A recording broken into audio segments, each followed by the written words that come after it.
सिमुलिया निर्वाचन मंडली खैरा ब्लॉक जलदा पंचायत जलदा मंडप ठारे आज भारतीय जनता पार्टी संकल्पर समावेश अनुष्ठित हो जाइछि। एही सभारे बीजेपी राज्य युव मोर्चा कोषाध्यक्ष इंग राजेश महाकोड़ 5 नंबर जोनर मंडल सभापति महेश्वर नाथ 5 नंबर जोनर युव मोर्चा सभापति नृसिंह कुमार सिंह 5 नंबर जोनर युव मोर्चा संपादक दीपक कुमार बेज 5 नंबर जोनर एससी युव मोर्चा सभापति अभय कुमार जेना जलदा पंचायतर सभापति नरेंद्र दास जलदा पंचायतर वरिष्ठ नेता भगवान दास रमाकांत जेना प्रभाकर जेना मोहन चरण बेहेरा और भारतीय जनता पार्टी दलीय कर्मी उपस्थित रही। भारतीय जनता पार्टी विधायक प्रार्थी पद्मलोचन पंडा सुपुत्र युवनेता नीलमाधव पंडा आयोजित परिवर्तन समावेश रे उक्त कार्यक्रम में जगदे बीजेडी सरकार को दुर्नीतिग्रस्त बोली अभिहित करने सह सिमुलिया खैरार विदेशी मुक्ति पाई बीजेपी को भोट देवाक उपस्थित थिबा 5000 ऊर्ध्व कर्मी और युवनेता मानू नीलमाधव पंडा एक स्वर में गोटे नारा देते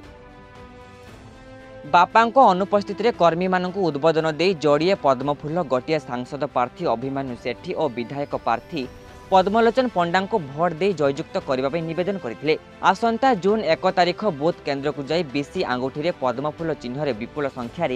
भोट सब्यस्त कर जिताइबा दलीय कर्मकर्ता को अनुरोध करते। मो ना नृसिंह कुमार सिंह 5 नंबर जोन युव मोर्चार सभापति अच्छी। हाँ बर्तमान राजनीति एमती होती लोक मैंने जमी अनल पछरे पक्षी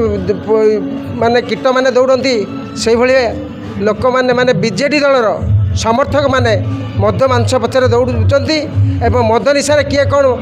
उपस्थापन करुच्ची से आम जायस नहीं। एथर भारतीय जनता पार्टी भारत रे सरकार करने सहित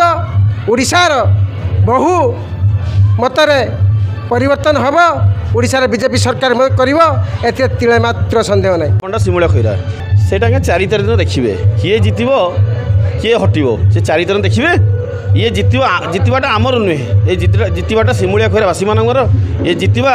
पछरे सिमुलिया खैरा बासी मानकर हाथ तांकर साहाय्य सहयोग सब अच्छी कहे केते कथा कहे आज्ञा डरी सारे से ये दीटा लड़े हो धर्मर लड़े हो अर्थर लड़े हो आम धर्मर लड़े करूँ अर्थ आम लड़े करूँ जे अर्थर लड़े कर से विनाश को जीव जे धर्मर लड़े कर से विकास धारा को जीव। बालेश्वर जिला सोररू राजेंद्र गिरी रिपोर्ट संस्कार टीवी।